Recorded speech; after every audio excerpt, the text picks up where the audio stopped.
আসসালামু আলাইকুম, সবাই কেমন আছেন? আজকে আবারও মেট্রো রেলে উঠলাম।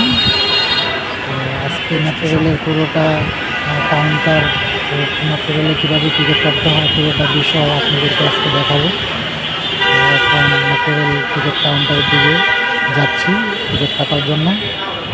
আমার অবশ্য কার্ড আছে মেট্রো রেলের। তো তারপরে আপনাদের সুবিধার্থে কীভাবে টিকিট কাটতে হয় এই বিষয়গুলো এখন দেখাবো আপনাদেরকে। এটা হলো যে পাশে হলো মেট্রো রেলের কাউন্টার। এটা হলো মেট্রো রেলের কাউন্টার, এখানে টিকিট কাটতে পারবেন সিঙ্গেল টিকিট। আর এই যে এই পাশটা হলো আপনাদের যাদের কার্ড আছে কার্ডের রিচার্জ করার জন্য এই কাউন্টারটা। আর টিকিট কাটার পরে এখানে পাঞ্চ করবেন, পাঞ্চ করার সাথে সাথে ভিতরে ঢুকবেন।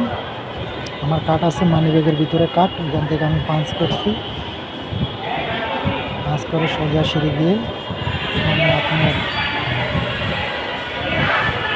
সিঁড়ি আছে, সিঁড়ি দিয়ে একদম উপরে উঠে যাবেন। উপরেই হলো আপনাদের মেট্রো রেল আসে।